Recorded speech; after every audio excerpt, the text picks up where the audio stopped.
Okay, before I start this video, I just want to point out, look at this cool shirt I bought. The Stranger Things.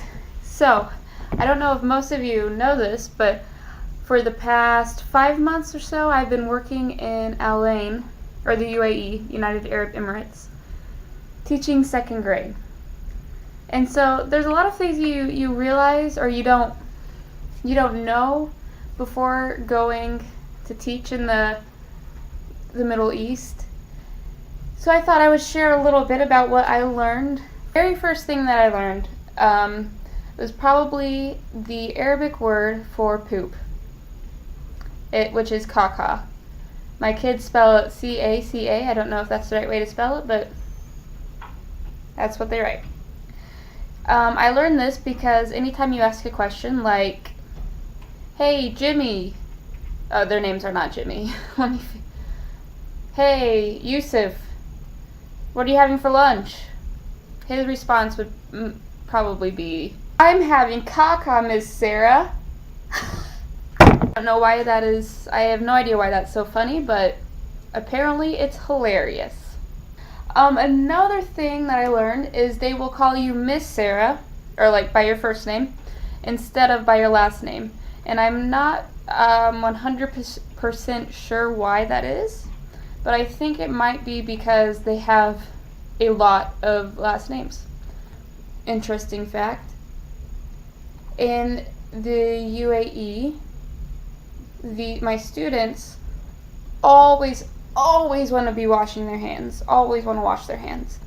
And I'm not exactly sure 100% why, but my theory is that, and correct me if I'm wrong, but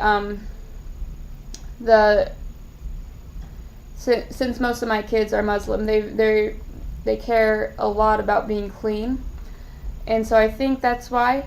The problem is, though, we'll be halfway through a craft or something, and they'll ask to go wash their hands, and I'm always like, no, they're just gonna get dirty again. Ah!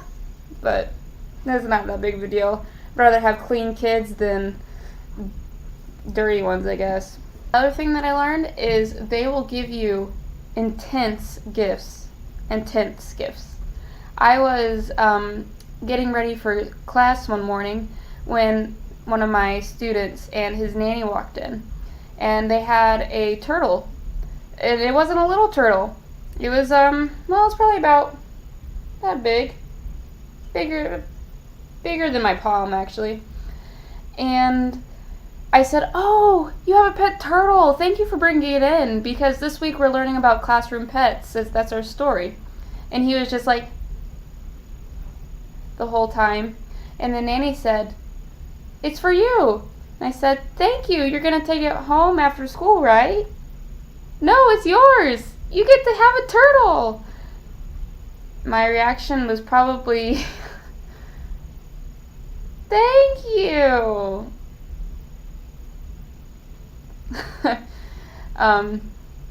But no, that was actually very sweet of him. And that leads me to 2 more things. A lot of the children have nannies. I have never seen so many nannies before in my life. There was one student who had 7 brothers and sisters, and each of them had their own nannies. 7 nannies. That was a little crazy. A little different. Not crazy, but a little different. And the English barrier. There is an English barrier. I was told the kids were mostly fluent in English. Not true. The reason I think my student brought in a pet turtle was because I said, "We're learning about classroom pets this week. Maybe I'm going to bring in my little baby turtle for you guys to see." And I think somehow that translated in their mind to, "My teacher wants a pet turtle. I need to buy one for her." They went all the way to Abu Dhabi, which is about an hour away, to buy me a pet turtle. So that was actually really sweet of them. The thing that I learned is they don't have lines in the UAE. when you try to stand, I remember we had a National Day celebration. And National Day, it's their, it's like our 4th of July. It's their Independence Day. So they've only been in country for 45 years. This was their 45th year. And we had a celebration, and there was food. And I remember trying to get the food with my class. There was no lines. It was just a mob of people all going in there, and you had to push and shove. Even at the canteen, it's that way too. The canteen is like their little, it's not a cafeteria, it's more like a concession stand. Like if you've ever been to a baseball game and you go to a concession stand, that's what it's like. You kind of have to be aggressive with getting your food. Oh, another thing, the UAE is, their work week is from Sunday through Thursday. So they go to school Sunday, Monday, Tuesday, Wednesday, Thursday, and then they're off Friday and Saturday. And their holy day is Friday. So even if you're Christian and you go to church, you go to a Christian church, the service will be held on Friday, not Saturday. But during National Day, I learned that they have the falcons. They have actual pet falcons at their house. Which I thought was very, very cool. I joke around with my friends that we have pet eagles since we're American. We don't actually have pet eagles, but they have pet falcons.